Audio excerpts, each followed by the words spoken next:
This is Complex Conversations, the future of activism. Mobilize and make a difference. Featuring VP of Marketing and Creative at Rock the Vote and our host, Louis Calderin. News commentator, civil rights activist, and motivational speaker, Michael Skolnick. Activist, journalist, community organizer, DeRay McKesson. Critically acclaimed rapper, artist, and lecturer, Lil B.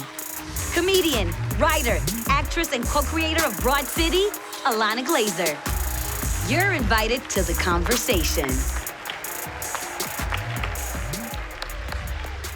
Without a doubt, a new civil rights movement has developed and strengthened this year. And I think the overall theme is, where are we going with it, right?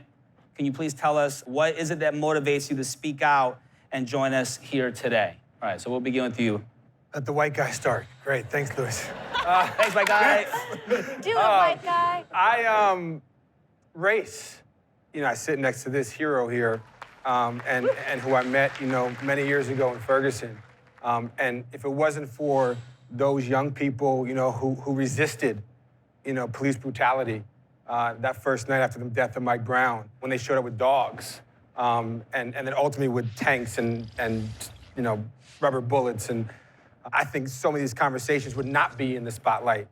This conversation might not even be happening right now if it wasn't for those. So I first want to give praise and give thanks to those young folks, not just in Ferguson and St. Louis, but young folks around the country, folks here in LA, I live in New York, who have resisted for years now, and folks who have resisted for decades and hundreds of years.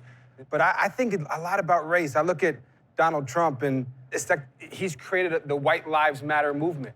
Right. And where the Black Lives Matter movement, has been deeply rooted in compassion and deeply rooted in equity and justice. White men, who look like me, are really angry and really scared that their shit's being taken away from them when they don't really know that nothing's being taken away from them. And so Donald Trump has stoked and stoked and stoked that anger to create these rallies that look like Klan rallies. I'm deeply, deeply inspired by young people of color, especially young women of color, especially young Black women who have been at the forefront of this movement. And but it makes me go deeper into my commitment to racial equity. I think about 2 years ago, when we were in St. Louis, I look back and I ask people, how long were we in the street in Ferguson? And people are like, like a month, 2 months. It's like, we were in the street for like 380 days, It was a long time. Wow. And people don't remember that it was illegal to stand still in August and September and October 2014, that if you ever saw us marching, it was because we had to march. It wasn't because we thought marching was like some really cool, civil rights tactic that we had to employ.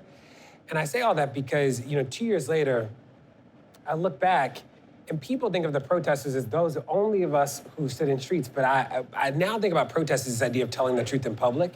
And what we did that was so powerful was tell these truths in public. And 2 years later, we're talking about race and equity and justice and criminal justice in the public space in a way we've never done before, which is really powerful. I'm also mindful that people aren't born woke, that something wakes them up. And for so many people, it was a tweet, it was an Instagram post, it was a Facebook post. And I think that social media has really opened up new spaces for us to explore what it means to be an activist and how we tell these truths in public. 2 years ago, people thought that there was a problem in Ferguson. They didn't think there was a problem in America.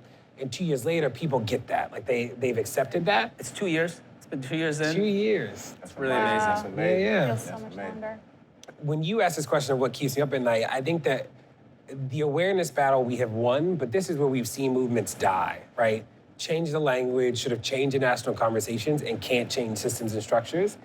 And I think the test of us going forward will be, can we organize in a way that actually gets us to some tangible wins, especially when we think about the police, is that there are 18,000 police departments in the country. It's a very different type of issue we're thinking about just with police or with mass incarceration.